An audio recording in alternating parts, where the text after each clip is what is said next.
សិក្ខាបទមនុស្សល្អតួនាទីស្វាមី5សិក្ខាបទសិក្ខាបទទី1ស្វាមីក៏បីសិក្សាថាអាត្មាអញត្រូវរាប់អាននាងឲ្យតម្លៃនាងលើកដំកើងនាងថាជាភរិយាពេញមុខបានកាត់មកជាមនុស្សគ្រប់គ្នាគឺជាស្នាដៃពិតប្រាកដរបស់ខ្លួនឯងដែលជាអ្នកមានបុណ្យបានធ្វើទុកហើយមិនមែនព្រោះការសោកប៉ាន់ឬព្រោះការភ័ន្តច្រឡំដោយប្រការណាមួយនោះទេដូច្នេះគួររាប់អានមនុស្សទាំងពួងដែលមានស្នាដៃពូកែអំពីជាតិមុនមកភរិយាគឺជាមនុស្សស្រីដែលមានប្តីជាអ្នកចិញ្ចឹមមានប្តីជាម្ចាស់លើរូបសម្លេងក្លិនរសផតថាពៈមានប្តីជាធំក្នុងការគ្រប់គ្រងដូច្នេះ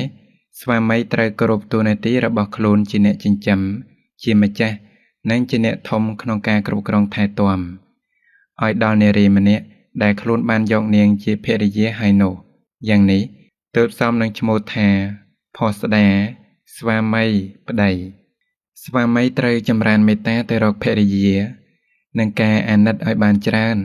ព្រោះនាងបានចេញចាកអំពីត្រកូលចោលម៉ែឪបងប្អូនមីងមាតាមមកយកយើងម្នាក់គត់ជាគ្នា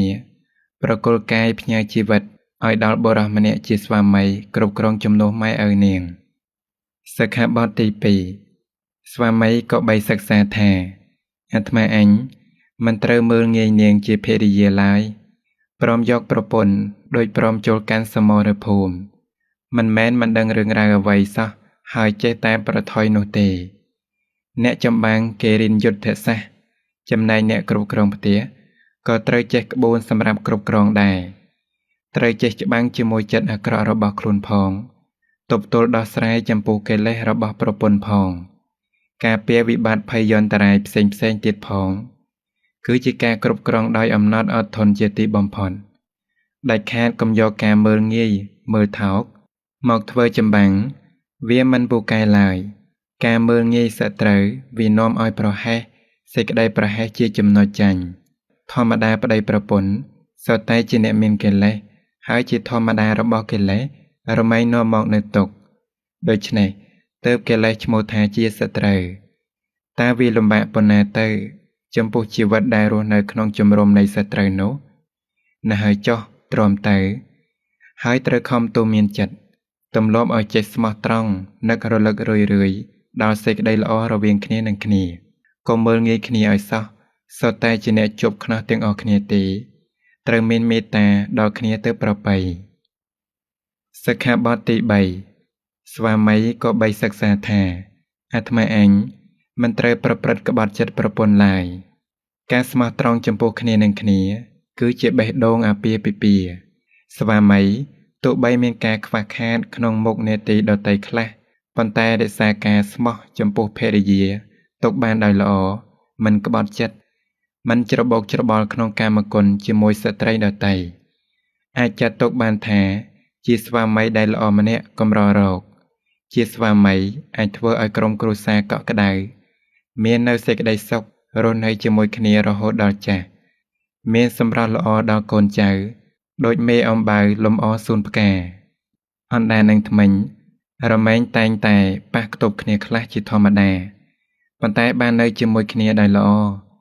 ធ្មេញជាអ្នកទំពីអាហាររីឯអណ្ដាតជាអ្នកត្រឡប់នៅអាហារនោះបង្វិលចុះបង្វិលឡើងរហូតលេបចូលពោះបានរស់ទាំងអស់គ្នា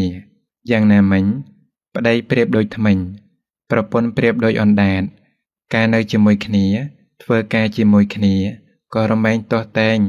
ថ្នាំងថ្នាក់អាអន់នឹងគ្នាខ្លះពុំខានក៏យ៉ាងនោះដែរ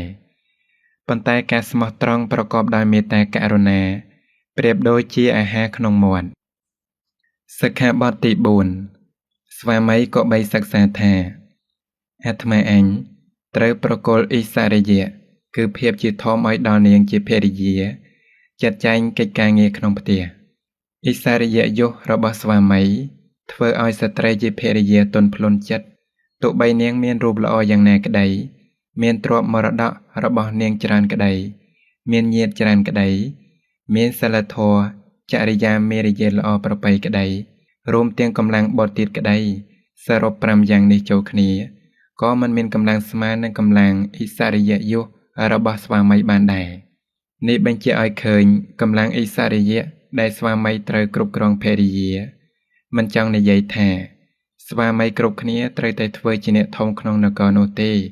គឺគ្រាន់តែលើកឡើងនៅភាពសំខាន់មួយដែលនាងជាភរិយាមានចំណូលចិត្តត្រូវការចង់បានប៉ុណ្ណោះដូច្នេះស្វាមីត្រូវតែប្រគល់នៅភាពជាធំក្នុងការងារផ្ទះមានការចាត់ចែងម្ហូបអាហារជាដើមឲ្យដល់ភរិយាចំណែកខ្លួនឯងខំខ្មីតខ្មៃធ្វើការងាររកប្រាក់ឬទ្រព្យសម្បត្តិទុកដាក់ឲ្យភរិយាជាអ្នករក្សាមិនមែនថាមិនជួយគ្នាទេគឺត្រូវជួយគ្នាណាស់ប៉ុន្តែម្នាក់ៗត្រូវប្រកាសច្បាស់តាមតួនាទីរបស់ខ្លួនសិក្ខាបទទី5ស្វាមីក៏បីសិក្សាថាអាត្មាអញត្រូវឲ្យនៅគ្រឿងប្រដាប់កាយសម្រាប់តែងខ្លួនដល់ភរិយាជាធម្មតាស្ត្រីរមែងត្រូវការអលង្ការទោះបីតិចច្រើនយ៉ាងណាក៏ទៅតាមកម្លាំងទ្រព្យដូច្នេះស្វាមីក៏បីបំពេញចិត្តភរិយាត្រង់ចំណុចនេះហាក់ដូចជាមិនចាំបាច់ប្រាប់សោះព្រោះថាបើបុរសស្រឡាញ់ស្ត្រីណាហើយក៏តែងប្រាថ្នាឲ្យអលង្ការដល់ស្ត្រីនោះណាមួយនាងជាភរិយាទៀតផង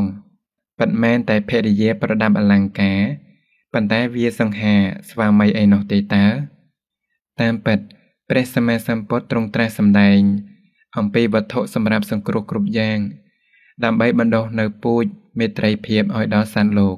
ដែលសត្វលោកកំពុងតែខ្វល់ខ្វាយក្នុងការស្រឡាញ់ស្អប់គប់ទោះជារៀងរាល់ថ្ងៃមកនោះអលង្ការជាគ្រឿងលម្អកាយពិតមែនដូច្នេះហើយទើបអលង្ការនេះត្រូវបានជាតំណាងឲ្យមេត្តាចិត្តតំណាងឲ្យសេចក្តីថ្លៃថ្នូរតំណាងឲ្យសេចក្តីស្មោះត្រង់ជាដើមបដិសេធការមើលងាយមើលថោកការវាយដំទាត់ធាក់និងអំពើអាក្រក់ផ្សេងទៀតដែលជាលាមកមិនមែនអលង្ការ